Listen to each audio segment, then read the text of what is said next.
Jadi karena sini kita lebih banyak tanam padi, seperti yang Pak Fel bilang tadi, ada walang sangit, ada produk kami namanya Sidatan SL. Bahan aktifnya di hipok. Iya, belas, iya. Oh iya. Dong kenal. Kita omong hama dulu ya. Iya, hama. Untuk hamanya, bereng coklat, ini bereng walang sangit, bereng batang. Kalau pas keluar mayang itu putih-putih. Iya. Itu namanya beluk. Itu di umur setelah masuk di atas masuk generatif.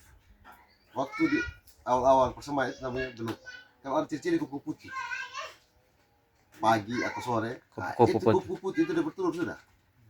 Disimpan telur dalam waktu sekitar 3 minggu pada menetas jatuh dalam batang. Jadi sebentar waktu 1 bulan pertama itu kan kadang dia kuning-kuning, mati-mati daun. Iya. Nah kalau dia lolos bertulis baru, itu kuku datang lagi, dia bertelur 3 minggu situ disimpan telur itu menetas jatuh dalam batang. Pas keluar mayang, itu ulat ada dalam batang padi. Jadi dia potongnya dari dalam. Artikel bahasa itu dia makan dalam gitu. Iya. Daunnya hijau. Tapi yang kita butuh adalah hasil itu buahnya. Jadi daun hijau bau keluarnya langsung putih-putih. Itu penggerak batang itu namanya belum. Ya salah satu yang kami tahu kalau kami Sidatan SL. Mungkin sebentar saya kasih contohnya. Kemudian untuk penyakitnya ada namanya obatnya kami namanya Sidadin. Bahan aktifnya astromin dan silosil. Dia khusus untuk penyakit. Penyakit ada jamur, ada bakteri. Nah, jadi ini untuk khusus penyakit dan bakteri, ini untuk hamanya. Mungkin nanti bisa saya kasih lagi. Iya, nanti bisa dia. Saya bawa tidak banyak sih ini. Sampai kita cerita, nanti kenal apa di lapangan kita saling kasih masukan tempat. Nanti yang paham di lapangan di lahan, paham mereka yang di sawah. Mungkin salah satu saja yang kita sampaikan. Kita sambil berkembang kita saling ini. Mungkin itu mereka lebih paham situasi lapangan.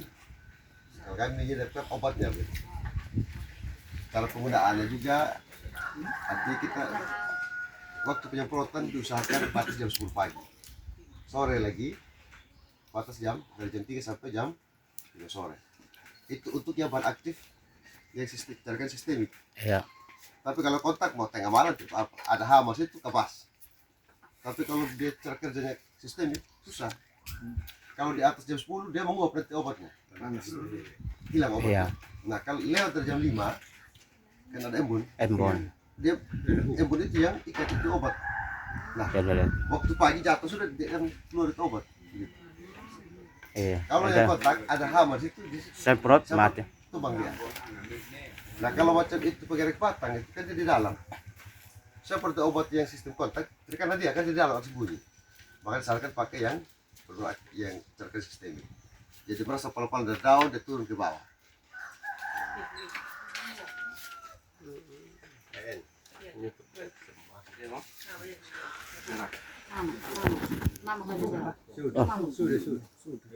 Kita tuh biasa di sini, Bang. Kalau untuk di Preipahan ini, yang paling banyak terkait dengan penyakit itu, yang penggerak batang itu. Ulat, hama itu. Itu paling banyak itu. Yang tahun lalu itu hampir merata itu penggerak batang. Dia ulatnya sampai busuk banyak sekali di dalam batang itu. Banyak sekali di situ. Keluar dia punya mayang putih semua. Iya. Keluar mayang dapat baram putih.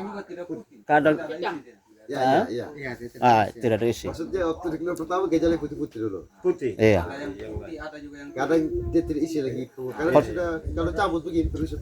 Kalau cabut dia terlepas. Kalau tidak langsung dia potong batang gitu. Penggerak batang dia benar. Di sini, kalau cabut tidak keras lagi. Langsung. Itu juga dia begitu. Jadi itu inangnya itu kupu putih, dia bertelur simpan selama 3 minggu. Di menetas itu. Jadi waktu kita semakin kita tinggal, makin banyak. Jadi usahakan setelah tanam itu 10 atau 15 hari setelah usahakan pencegahan. Nah itu dia minimal dia bawa obat sedikit lah. Supaya itu kupu-kupunya jauh. Kalau tinggal lihat itu gua mau panen, sudah selesai sudah. Jadi itu sudah maksudnya bang. Makanya kalau ketika yang selama ini kan biasanya petani habis tanam ya paling pupuk yang dicari.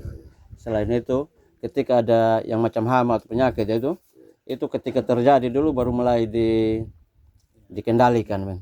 Kira-kira misalnya yang kalau pengalaman misalnya dari yang Bapak sampaikan tadi terkait dengan hama atau penyakit itu, kira-kira untuk tanaman padi ini kan rata-rata di sini adalah petani padi ya. Jadi kita maunya mungkin setelah habis tanam waktu kapan kita harus semprot untuk berkaitan dengan untuk pencegahan hama, terus waktu ya tingkatannya sama dengan pupuk umur 12 hari, 32 hari, 36 hari. Kalau misalnya penyakit kita butuh waktu pada umur berapa saja kita lakukan pencegahan sehingga itu lebih petani juga bisa tahu. Baik, jadi waktu persemaian itu Bapak, usahakan 1 minggu atau paling lambat 3 hari setelah mencabut bibit. Waktu mau cabut, bibit, usahakan seperti memang.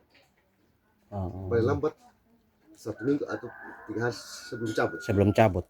Supaya kenapa? Supaya itu hama penyakit yang ada di tempat persemaian jangan bawa.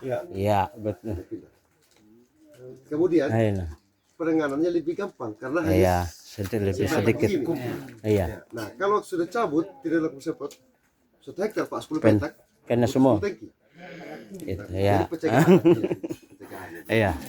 Yang hal bidang kecil. Artinya lebih hanya butuh 1 tangki. Mungkin hanya 2 tutup obat saja. Iya. 1 minggu atau paling lambat 3 hari sebelum cabut. Iya. Itu tadi alasannya supaya hama dan penyakit yang ada di tempat persemaian jangan pindah ke sana. Kedua lebih gampang kita atasi karena ruang lingkupnya kecil. Iya. Yang berikut lagi setelah tanam itu usahakan 10 hari paling lambat lakukan penyemprotan untuk hama dan penyakit. Iya. Pencegahan. Intervalnya sama juga 15 atau 20 hari. 20 hari. Supaya dicegah memang. Tapi kalau Pak sudah mau 2 bulan baru semprot, iya, itu ada. Pasti kita butuh modal banyak. Iya. Tenaganya lebih banyak. Kemudian hasilnya tetap yang bisa kita atasi ya bisa, tapi yang sudah terlanjur ya agak susah. Iya. Iya. Kira-kira produk apa? Nah, jadi kami tawarnya sidatan sama sidepin namanya. Yang persemaian itu. Kalau di persemaian bisa pakai itu juga. Iya. Artinya kalau yang ini dia sekalian ada pusat pengatur tumbuh. Obat untuk penyakit, bakteri, sekalian juga satu pengatur tumbuhnya. Namanya sidepin. Ya ini khusus untuk hama. Hama saja. Bisa untuk lereng, bisa untuk palang sangit. Palang sangit diukur nanti waktu sudah bawa keluar maya. Iya. Berdasarkan waktu palang sangit itu kalau obat lain saya pertama langsung mati. Pertanyaan kan suka begitu. Iya. Ternyata kurang bagus juga. Bagus kalau ini palang sangit tunggu situ. Iya. Nah kalau dia bersembunyi juga tidak mati dia. Tidak mati. Obat ini kerjanya Sistem besok palang sangit datang dihinggap masih. kena. Kemudian dia tidak langsung mati. Katanya tidak mati palang sangit. Padahal sebenarnya dia untuk cara kerjaan kotak apa lambungnya itu dia tidak bisa makan. Kemudian dipikir lagi dari kawan. Karena lagi kawan. Nah jadi dia menyebar. Artinya semua obat bagus, cuma cara pakainya, dosisnya tepat sasaran.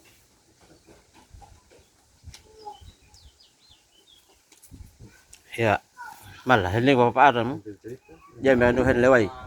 Narih pemuda nanu untuk ini ketumbuhan pencegahan bila awal ya bala bedeng ini. Itu paling mudah saja. Daripada ketika sudah dibedeng kita sudah kasih semua di 1 hektar atau 2 hektar itu jauh lebih susah kan penyakit yang dari situ kita atau hama yang ada di situ kita menyebar semua sudah. Jadi paling mudahnya kata pelaki bala daerah bata-bute bala bedeng itu lo semprot mewah bagian. Jadi mungkin jaga selama dari pakai nanti waktu ke depan lagi kita buat duit kita coba dari situ dari awal. Hemat biaya. Lebih hemat. Atau ya kening pengalaman selama ini di sini terkait yang bisa kita diskusi atau bagaimana silakan Bapak. Nah pengalaman selama ya dok terkait pupuk dapat hama penyakit ke apa saja. Enggak ada pakai selama ini. Terus hasilnya bagaimana Beita?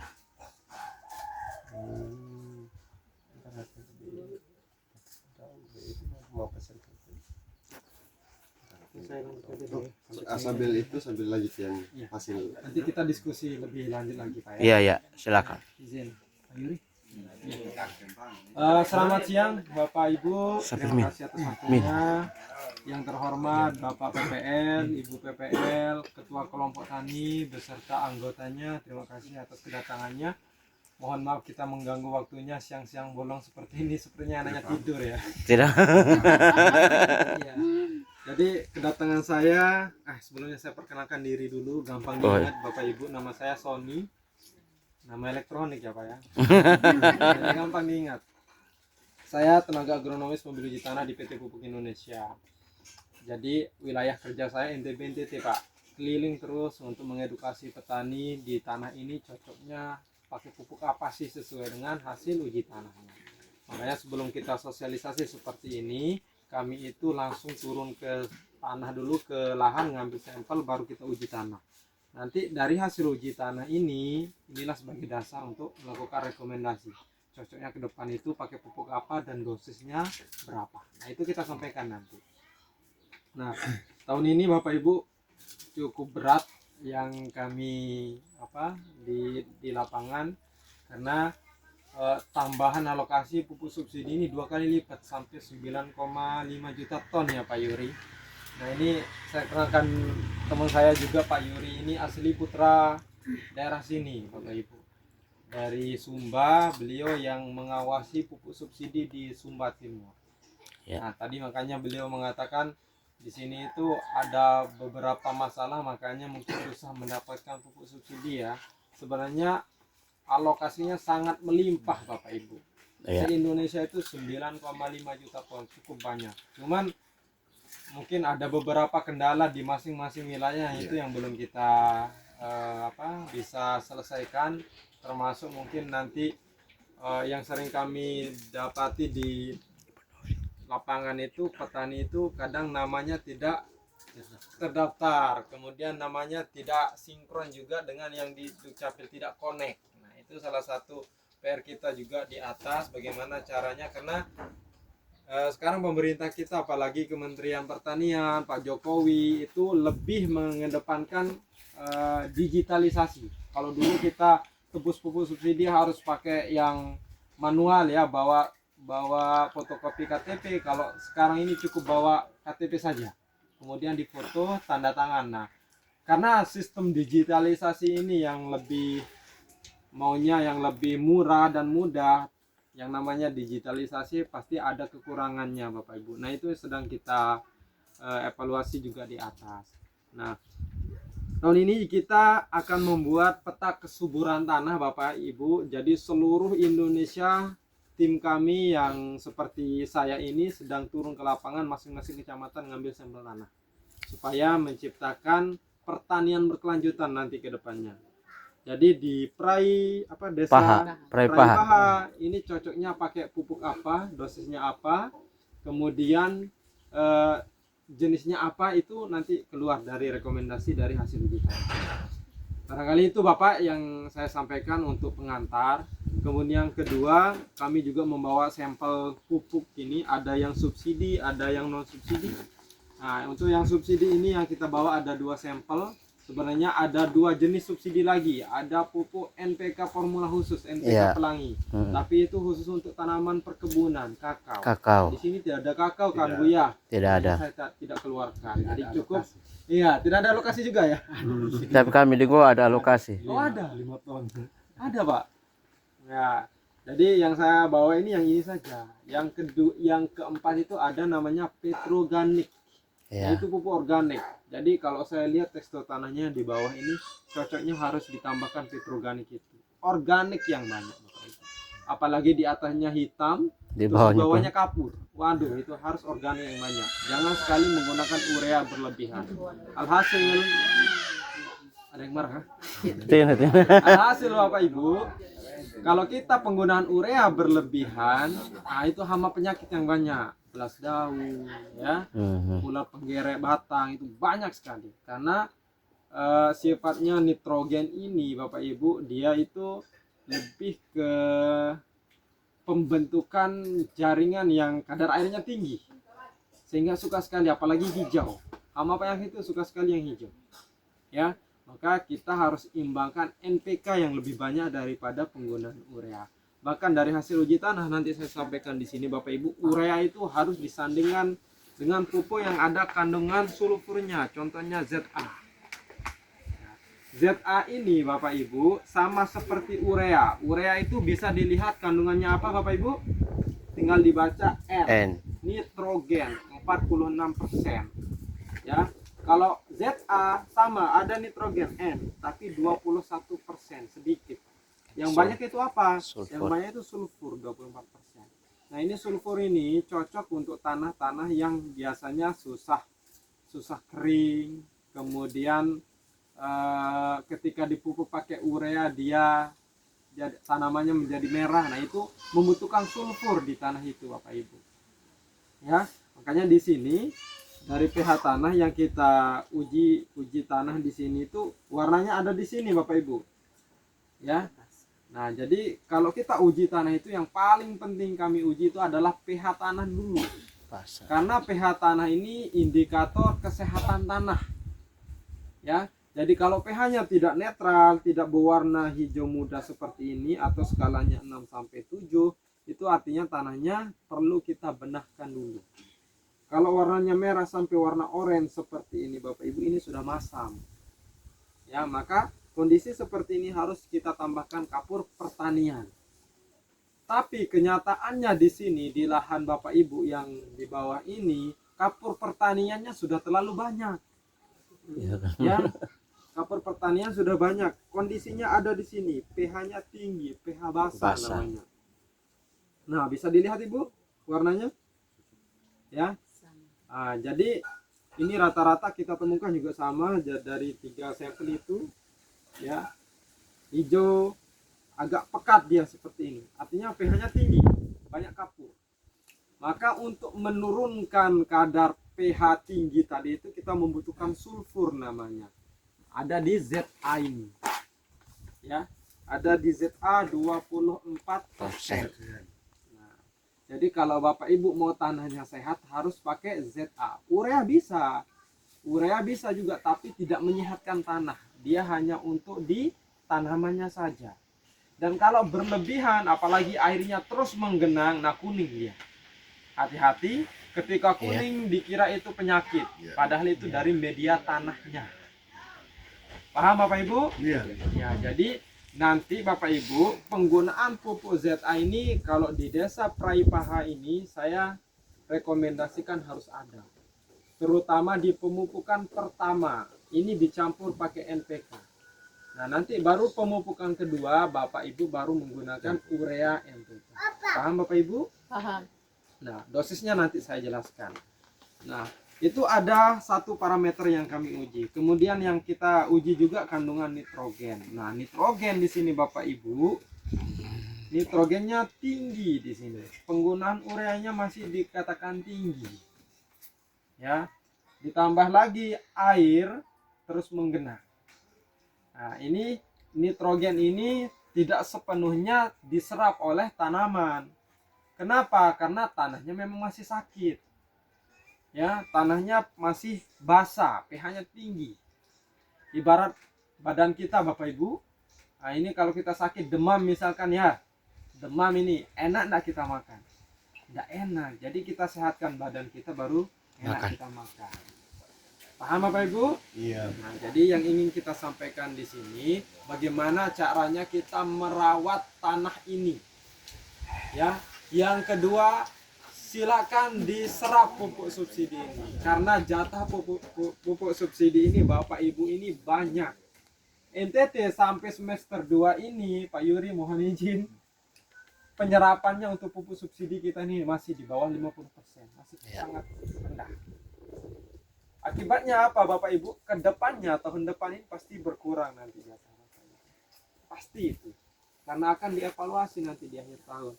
Praipahang penyerapan pupuk subsidinya hanya beberapa ton.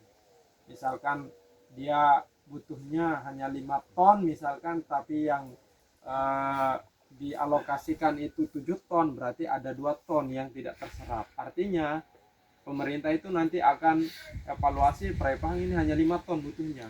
maka dikurangi tahun depan. Paham Bapak Ibu? Iya. Nah, ini mengenai pupuk subsidi ini. Nah, nitrogen kita tinggi, kemudian kandungan fosfornya nih agak rendah sedikit Bapak Ibu, mulai agak sedang. Jadi kita lihat warna, kalau dia warnanya sampai biru seperti ini, nah itu baru dikatakan tinggi. Makanya Ibu tadi saya interview di bawah, ya bukan interview ya, saya tanya itu di sini per hektar itu berapa sih dapatnya, nggak nyampe, paling mentok 5 ton. Ya enggak? 5 Iya. ton itu setaranya ya 60 are baru dapat 5 ton. Berarti kalau 1 hektar itu ibaratnya apa, 1 hektar itu ya minimal 7-8 ton Bapak Ibu. Maksimalnya itu sampai 12 ton. Itu idealnya tanah yang bagus ya. Nah, jadi pemupukan berimbang yang kita sosialisasikan ini tujuannya itu untuk mendapatkan produktivitas di rata-rata nasional 7-8 ton. Kalau masih 5 ton berarti Bapak Ibu butuh 2 ton lagi untuk mendapatkan standarnya. Nah, kenapa nggak bisa dapat seperti itu Bapak Ibu? Itu yang pertama yang mempengaruhi bagaimana caranya kita budidaya tanaman ya. Ya, sehari atau seminggu itu minimal kita keringkan 1 kali tanah kita ini Bapak Ibu. Jangan dibiarkan menggenang terus seperti tadi. Karena kalau menggenang ya oksigen di dalam tanah itu kurang. Jadi pori-pori tanah itu tidak terbuka. Pori-porinya itu yang harusnya untuk diisi oksigen tapi terisi oleh air. Jadi akar tanaman ini sama seperti kita butuh oksigen juga dia. Ya Bapak Ibu, sehingga kalau airnya terus seperti tadi itu kita lihat menggenang terus, yang pertama itu hama penyakit banyak. Ya. Contohnya apa? Siput. Ya. Siput-siput ini Bapak Ibu dia kan ada telurnya warna merah ya. Paham ya Bu? Iya. Kalau kena air akan terbawa menyebar. Tapi kalau kering ya, kalau kering tanahnya itu dia tidak tersebar. Paham? Jadi caranya menyebar juga hama penyakit ini bisa melalui air juga, bisa melalui angin. Makanya sekali-kali dibiarkan kering juga. Paham Bapak Ibu? Nah, kaliumnya di sini yang rendah. Makanya rentan terhadap hama penyakit. Nah, nih. Jadi unsur hara makanan itu banyak Pak, tapi yang saya jelaskan ini ya minimal 3 karena itu yang ada di pupuk. Urea itu ada kandungannya nitrogen, nama makanannya nitrogen. Bapak Ibu fungsinya apa? Untuk pertumbuhan dan perkembangan. Makanya kalau kita tambahkan urea pasti 2 hari atau 3 hari langsung hijau, betul ya? Iya. Tapi kalau mau mencari beratnya sama banyaknya itu bukan di urea. Karena urea ini fungsinya itu pertumbuhan perkembangannya saja. Dia menjaga zat hijau daun saja. Nah, nanti untuk ditimbang menjadi dalam bentuk tonase itu ada di pupuk fosfor dan kalium. Kalau dulu mungkin bapak-bapak yang kenal TSP, KCL, nah itu yang tempat fungsinya untuk berat itu. Fosfor untuk berat, kalium ini untuk ketahanan dia. Ya, supaya fit lah tanaman itu. Jadi kalau kalium rendah rentan terhadap hama penyakit. Kalau ada angin, ada hujan langsung roboh, itu kalium yang rendah. Ya. Nah, di sini kami temukan kaliumnya memang rendah Bapak Ibu. Maka nanti kita rekomendasikan kalau mau beli yang non subsidi itu ada namanya ZK. Tapi kayaknya nggak ada alokasinya di sini Bang. ZK nggak ada. Tidak ada. Ya. Ya berarti Bapak bisa menambahkan melalui NPK. Ini dosisnya 300 kilo per hektar, 6 sak per hektar Pak, NPK ini. NPK ini ada pupuk lengkap ini Pak. Ada urea, ada SP atau TSP, ada pupuk KCL, jadi satu di NPK ini. Makanya dosisnya harus ini lebih banyak daripada urea. Ya, idealnya secara nasional NPK itu 300 kilo per hektar, ureanya cukup 200 kilo per hektar. 4 sak urea, 6 sak NPK. Itu dosis secara umumnya untuk tanaman padi. Ya. Nah, selama ini ternyata Bapak per hektar kan masih kurang ya Pak ya. Masih kurang. Karena memang alokasi atau jatah pupuk subsidi nggak nyampe sana juga kan? Iya. Nah, maka pupuk Indonesia itu pemerintah juga menyiapkan yang non subsidi sebenarnya. Adanya non subsidi ini Bapak Ibu